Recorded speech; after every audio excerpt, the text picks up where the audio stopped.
صحیح. اچھا، تو علامہ سید باقر جو کہ اب آپ سمجھ لیں کہ اس خاندان کے ایک بہت ہی نمایاں شخصیت اس دور میں گزرے. آپ کی جو علمی خدمات ہیں، آپ کی بے شمار تصانیف ہیں، آپ کا تاریخ کے اوپر کمال کا عبور تھا، آپ کی ادبیات پہ آپ کی جو ہے وہ بہترین گرفتی مختلف زبانوں میں.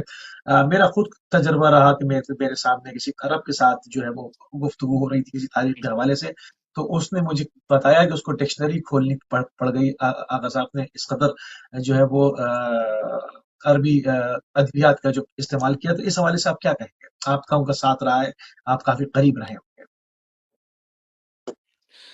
جناب آغا صاحب کے علمی شخصیت کو لے کر تو میری زبان معذور ہے کہ میں اس بارے میں کیا ہی کہہ سکتا ہوں، لیکن عربی ہو، فارسی ہو، اردو ہو، کشمیری ہو، یا فقہ ہو، اصول فقہ ہو، فلسفہ ہو، یہ سب تو چلے ایک ان کی تعلیم اس میں تھی، وہ بہت قابل تھے. اور اس سب میں میرے لیے سب سے جالب یہ تھا کہ میں کہ آپ کو ایک قصہ سناؤں گا کہ میں ان کے ساتھ ایک بار گفتگو کر رہا تھا، اور اس گفتگو میں جب وہ بحث فلسفے پہ چل رہی تھی، وہ آگے چل کے میٹا فزکس پہ پہنچ گئی.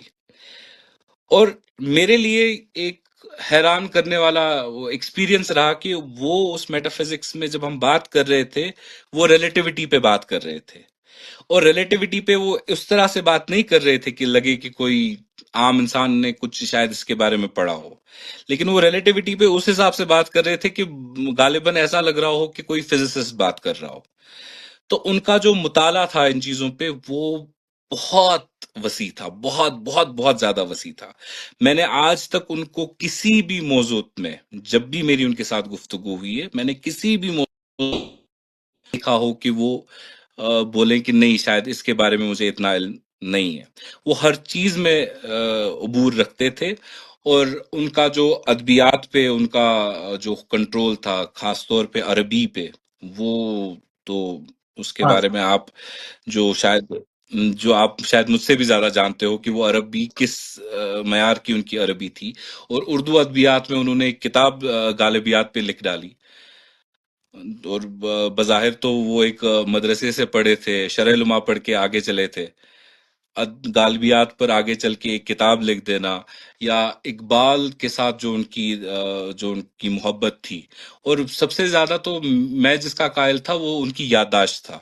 میں آپ کو ایک بہت حسین قصہ سناؤں گا کہ میں ان کے ساتھ کبھی کبھی عربی گرامر پہ کبھی کچھ بات کرتے تھے یا کچھ، تو ایک بار ایسی کچھ گفتگو کرتے ہوئے انہوں نے ابن مالک کر کے، ہاں، عربی گرامر کے ایک بہت بڑے عالم ہوئے ہیں جنہوں نے الفیہ لکھی ہے، جو 1000 اشعار میں انہوں نے پورا گرامر لکھا ہے.